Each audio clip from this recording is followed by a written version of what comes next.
நம்மளோட துன்பத்துக்கு காரணம் யார்? நம்ம இவ்வளோ சாமி கும்பிடுறோம், இவ்வளோ நல்ல விஷயங்கள் செய்கிறோம், இருந்தாலும் நமக்கு ஏன் துன்பம் வருது? நம்ம துன்பத்துக்கு காரணம் இறைவன் தானான்னு ஒரு கேள்வி இருக்குது. அதுக்கு உங்களுடைய நம்மளோட துன்பம், நம்ம படுற கஷ்டம், நம்ம படுற அசிங்கம், நம்ம படுற அவமானம், நம்ம படுற எவ்வளோ வாழ்க்கையில் நம்ம ஒன்றுமேல் நம்ம ஜீரோ நிற்கிறோமோ, இதுக்கு யார் காரணம்? இறைவன் தான் காரணம். மாற்றுக்கருத்தே இல்லை, அடித்து சொல்லுவேன். அவர் தான் உண்மை. ஆனால் ஏன் அதை நம்ம ஆகிறோம் தக்க வச்சுக்கிறது ஒரு பீப்புள்ஸ் இருக்காங்களா இல்லையா? ஆமாம், கண்டிப்பாக. இந்த உலகத்தில் ஜம்முன்னு வாழணும்னா ஒன்றே ஒன்று பண்ணணும். இந்த ஒரு வார்த்தையை நீங்கள் கடைப்பிடிச்சி பாருங்கள், வாழ்க்கையில் நீங்கள் கண்டிப்பாக மேலே போவீங்க. இந்த மாலிக் குருஜி சொல்கிறேன், இது மட்டும் நீங்கள் மெயினில் வச்சுக்கோங்க. இது உங்கள் வாழ்க்கையில் ஒரு மெயினான ஒரு வார்த்தையாகவே எழுதி வச்சுக்கோங்க.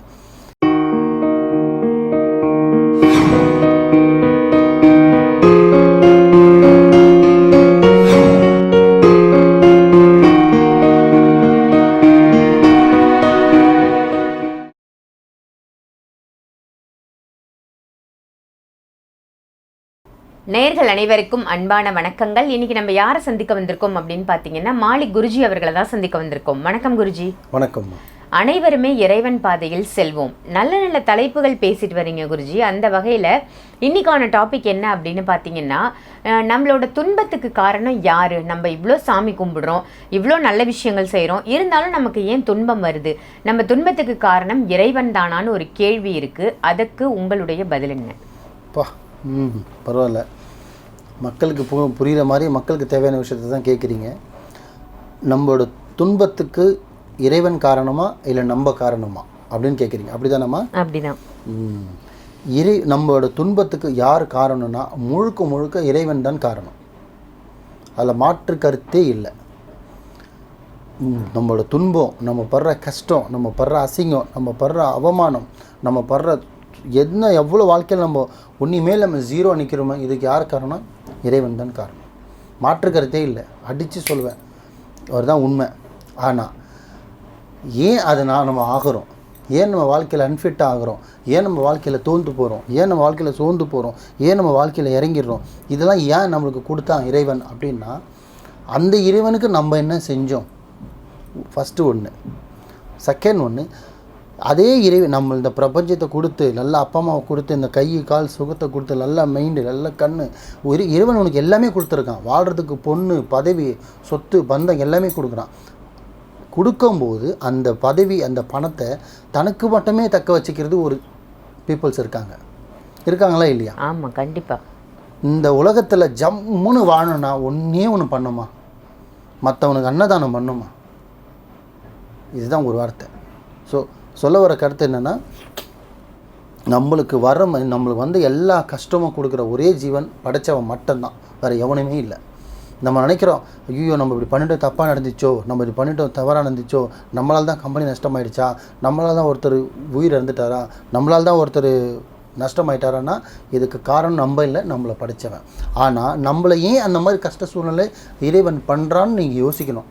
அந்த இடத்துல தான் கொடுப்பவன் அவனே, எடுப்பவன் அவனே. ஸோ கொடுக்கும்போது எப்படி சிரிக்கிறோமோ, எடுக்கும்போதும் சிரிக்க தான் செய்யணும். இப்போ உயிர் பிறக்க வைக்கிறது யார்? இறைவன். திருப்பி ஒரு டைமில் எடுத்துக்கிறான்ல, ஏன் எடுத்துக்கிறான்? எடுக்காமல் விட்டுற வேண்டியது தானே. வாரி வல்லர் அவர், எல்லாமே கொடுக்குறாரு, எல்லாமே செய்கிறாருன்னா ஏன் அப்படியே மக்களை விட்டுற வேண்டியது தானே? ஏன் அதே சக்தி, அந்த சக்தியை வச்சுக்கிட்டு ஒரு 250 வருஷம் 300 வருஷம் 400 வருஷம் வாழ வைக்க வேண்டியது தானே? ஏன் 60 50 55 70 80 80க்குள்ளே ஏன் முடிச்சிடுறான்? ஏன் சொல்லுங்கள்? ஏன்னா இங்கே பண்ணுற பாவம் அந்த மாதிரி. நம்ம இதுக்கு மேலே அவனை விட இன்னும் பாவம் தான் பண்ணுறோம். இங்கே புண்ணியம் பண்ணுறவங்க லிஸ்ட்டு எடுத்தோன்னா, பாவம் பண்ணுற லிஸ்ட்டு எடுத்தோன்னா, புண்ணியம் பண்ணுறவங்க லிஸ்ட்டு சின்னதாக இருக்கும், பாவம் பண்ணுறவங்க லிஸ்ட்டு பெருசாக இருக்கும். லிஸ்ட்டு போதும் அப்படின்ற மாதிரி வடிவில் ஒரு படத்தில் சொல்கிற மாதிரி லிஸ்ட்டு பெருசாக போகும். ஆனால் புண்ணியம் பண்ணுற லிஸ்ட்டு பார்த்திங்கன்னா ரொம்ப சின்னதாக இருக்கும். கருக்கு வரிசையில் எடுத்திங்கன்னா, அப்போது இந்த கஷ்டம் ஏன் கொடுக்குறான்னா, தயவு செஞ்சு இதுக்கப்புறமா அந்த தவறு நீ செய்யாதே. எப்படி ஒரு துன்பத்தை எதுக்கு கொடுக்குறாங்க, ஒரு கஷ்டத்தை ஏன் கொடுக்குறாங்கன்னா, இதுக்கப்புறம் நீ பெருசு பண்ணாதுன்னு தான் கொடுக்குறாரு. அது ஒரு எச்சரிக்கை மாதிரி. 100% எச்சரிக்கை தாம்மா. உங்களை காப்பாற்றுறாருன்னு நீங்கள் ஏற்றுக்கலாம், எச்சரிக்கை கொடுக்குறாருன்னு ஏற்றுக்கலாம், உங்களை இது உங்களை தப்பிக்க வச்சுருக்காருன்னு நீங்கள் ஏற்றுக்கலாம். ஒன்றும் இல்லை, ஒரு இடத்துக்கு போகிறீங்க, உங்கள் பொண்ணுக்கு காசு சேர்த்து வைக்கிறீங்க, சீட்டு காசு, ஓப்பனாகவே சொல்கிறேன், ஒரு காசு சேர்த்து வைக்கிறீங்க, ஒரு கம்பெனியில் கட்டுறீங்க, 1,00,000 ரூபா கட்டுறீங்க, அந்த கம்பெனிக்காரன் ஏமாற்றிட்டு போயிடுறான்.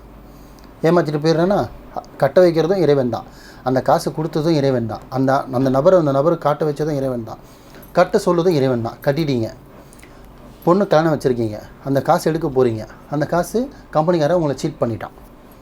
இப்போ அந்த தப்பை வந்து கம்பெனிக்காரன் மேலே சொல்லுவீங்களா, உங்கள் மேலே சொல்லுவீங்களா, இறைவன் மேலே சொல்லுவீங்களா? நம்மளால சொன்னால் இறைவன் மேலே தான் சொல்லுவாங்க. ஏன் அந்த கட்டும் போது இறைவன் நம்மளை தடுத்துருக்கலாம் இல்லையா? ஏன் கட்ட வச்சுருக்கணும்? மக்களோட தாட் அதுதான். இப்போ நம்மளை காப்பாற்றுறோட ஃபஸ்ட்டே காப்பாற்றிருக்கலாமே. நம்ம சொன்னால் நம்ம ஆளும் கேட்க மாட்டாங்களே. ஏன் 5 சவரம் போட்டு நகை பண்ண வேணான்னு தான் பொண்ணுக்கு 50 சவரம் தான் போடணுமா? கேள்வி இருக்குல்ல. அப்போது இது விதி. நீ இன்னார்கிட்ட என்ன ஏமாறோட விதி தான் ஏமாந்தே தீர்வே.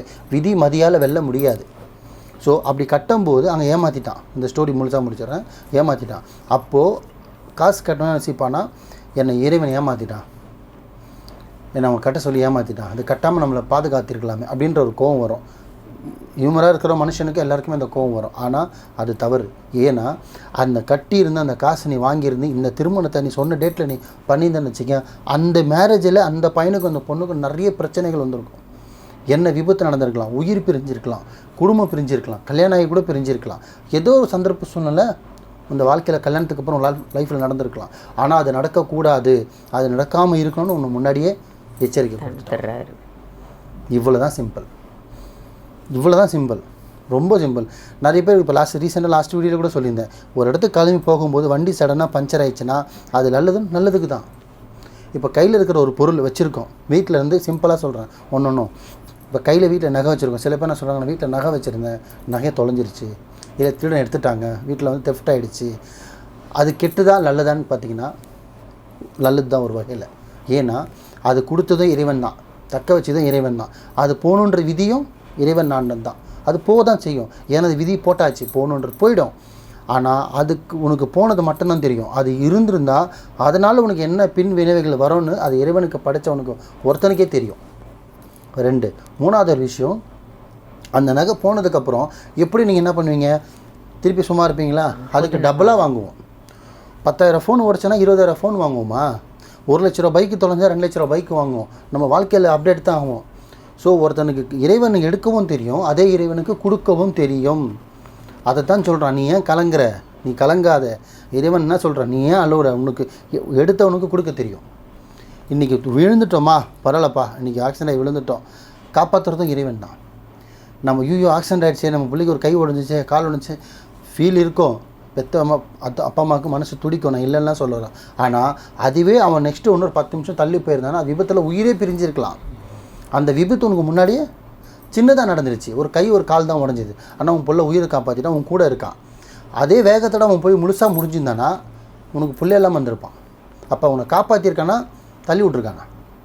காப்பாற்றுவான், நிச்சயமாக காப்பாற்றிருக்காரு. இதுதான் இறைவனோட சார். அதை மட்டும் தயவு செஞ்சு மக்களே புரிஞ்சுக்குங்க. நம்ம லைஃப்பில் எது ஒன்று நடப்பதோ எல்லாம் நன்மைக்கே. இந்த வார்த்தையை உங்கள் வாழ்க்கையில் தந்திரமாக எடுத்துக்காதீங்க, மந்திரமாக எடுத்துக்காதீங்க. இதுதான் உங்கள் வாழ்க்கைக்கு முக்கியமான ஒரு வார்த்தையை எடுத்துங்க. எது நடக்கட்டும், எது வேணால் விழட்டும், எது வேணால் போகட்டும், எது வேணால் தொலைட்டோம், யார் வேணா உங்களை திட்டட்டும், யார் வேணாலும் அடிட்டோம், உங்கள் வாழ்க்கையில் என்ன வேணால் நடக்கட்டும், ஒரே ஒரு வார்த்தை சொல்லுங்கள், எது நடப்பது நன்மைக்கே. இந்த ஒரு வார்த்தையை நீங்கள் கடைப்பிடிச்சி பாருங்கள், வாழ்க்கையில் நீங்கள் கண்டிப்பாக மேலே போவீங்க. இந்த மாலிக் குருஜி சொல்கிறேன், இது மட்டும் நீங்கள் மெயினில் வச்சுக்கோங்க. இது உங்கள் வாழ்க்கையில் ஒரு மெயினான ஒரு வார்த்தையாகவே எழுதி வச்சுக்கோங்க. எது நடக்குதோ பரவாயில்ல, நல்லதுக்கு பார்த்துக்கலாம், சரி பார்த்துக்கலாம், நல்லதுக்கு பார்த்துக்கலாம் அப்படின்ற மைண்ட் செட்டில் போயிடுங்க. நீங்களும் நல்லா இருப்பீங்க, படைச்சவனுக்கு இறைவன் மேலும் மேலும் அவங்க நல்லா வைப்பான். ஏன்னா எந்த ஒரு கஷ்டத்தை கொடுத்தாலும் எனக்கு இறைவன் என்னை திட்ட மாட்டான். அந்த புள்ள இதம்மா உண்மை, எந்த ஒரு சூழ்நிலையும் நம்மள திட்ட மாட்டான். அதை எப்படி சமாளிக்கிறதுன்னு பார்க்குறாங்க. ஆமாம்மா, இது சின்ன சுமையை கொடுக்குறானோ பெரிய விபத்துலேருந்து தப்பிக்க வைக்கிறான்னு அர்த்தம். இவ்வளோ நினச்சிக்கோங்க, வேறு எதுவுமே வேணாம். ஸோ நல்லதே நினைங்க, நல்லதே செய்யுங்க, நல்லதே நடக்கும். எல்லாரும் இறைவன் பாதையில் செல்லுவோம். சிறப்பு. ரொம்ப ரொம்ப சிறப்பான ஒரு தகவலாக கொடுத்தீங்க. நமக்கு கஷ்டத்தை கொடுக்கறது யாரோ அவரே அந்த கஷ்டத்துலேருந்து விடுதலையும் கொடுப்பாரு அப்படின்னு ரொம்ப ஒரு தெளிவான பதிவாக சொன்னீங்க. அனைவரும் இறைவன் பாதையில் செல்வோம். நன்றி குருஜி. நன்றிம்மா.